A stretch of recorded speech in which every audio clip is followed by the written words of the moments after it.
Thank you guys for being here. This is Gretchen.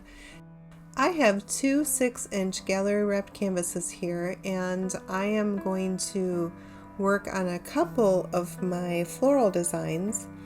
So I use an intuitive flicking and swiping technique to make the palette on the canvas, and then I work some custom designs onto it. So if you've not seen this before, I do have quite a few videos on my channel, so you're welcome to go back and look at some. But what I'm doing today is I'm not actually putting the custom colors on the canvas. I'm putting it on a blank canvas behind my two, and what I want to do is swipe up into both of my small canvases because I want them to match. They're not going to look the same, but they're going to have the same colors. So I've not done this yet. This is sort of an experiment, so I'm just going to see how this works out. But I think it might be a cool idea, just something new to try.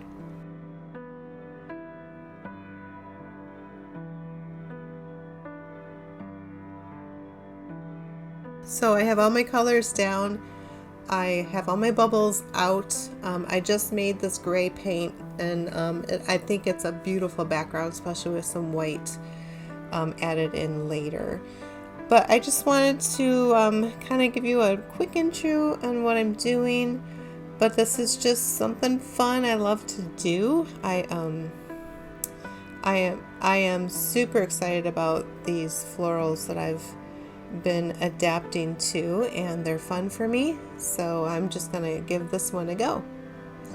Thank you guys for joining me. I appreciate that you're here, and I'll chime in a little bit, but I'm going to fast forward through much of this so you can see what I'm doing in each step. And actually right here I'm adding some of my base paint back in to correct some of the splotches and swipes that came into this painting that I'm not sure I want to keep. But what I like to do is add my base paint in here so that when I tilt my colors out, it actually forms the composition that I'm looking for. So thank you so much again for being here. I hope you have fun watching. I hope you learned something, and I hope you try this. And if you do try it, let me know. Appreciate it.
Often what I do here is I add more colors to my painting. So here I'm adding white, and the reason I'm doing this is because my background is actually gray. It's hard to tell in the video, but you can see the white lines that are coming into the painting. And then what I'll do is I'll put some color on my table because I have a plastic table cover, and I will just use that to then add to the painting as well. So when you see me dabbing things from the table, I actually do have paint on the table. Well, it's not the table, it's the plastic tablecloth. So that's what you see me constantly dabbing at, and then I just keep making marks and having fun. It's just kind of a fun project for me. I enjoy just the detail making. I enjoy changing things and creating the little, nooks and crannies of each little flower or leaf or stem. So I just wanted to explain what was going on here. I have different colors that I add, and you'll see that periodically throughout here. I also wanted to mention that the tool that I'm using here is a silicone tipped tool that's actually used for cake decorating. I bought it at the craft store, but in the cake decorating department. So I just wanted to let you guys know that if you're in different areas of the craft store and you see anything with silicone that looks like you can use it to move paint or decorate or make tiny little fine marks, especially with fluid paint, they're really great to use. So check that out when you're at the store next, but that's what I'm using most of the video. I don't use a paintbrush really when I'm making these flowers. So just a quick note, just so you know what I'm using.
You'll also notice that my flowers, when they're blown out, sort of shrink back into the paint, and that's likely because I use very thin paint. I'm not using thick fluidity here, so often what I have to do is add more color, blow them out. So you're going to notice in most of my videos that I re-blow my flowers multiple times because they look great and then they kind of get swallowed up or they shrink a little, so then I blow them again.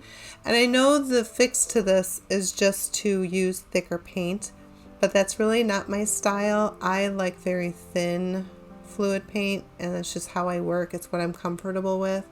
So it's just what I do. Now if you were to do this and use fluid paint but a little thicker, like a mound and mound type of fluidity, then it probably wouldn't do what I wouldn't have to do what I'm doing. You wouldn't, oh my gosh, you wouldn't have to do what I'm doing. So this is just me. It's my style. It's just the way I do things, but you do you. You figure it out, figure out what works for you. But actually I feel like every time I re-blow a flower, it adds a little more texture, dimension, and cells into them. So I actually don't mind doing it. But just want to let you know what I'm doing, and that's why I keep changing everything. It's just my way.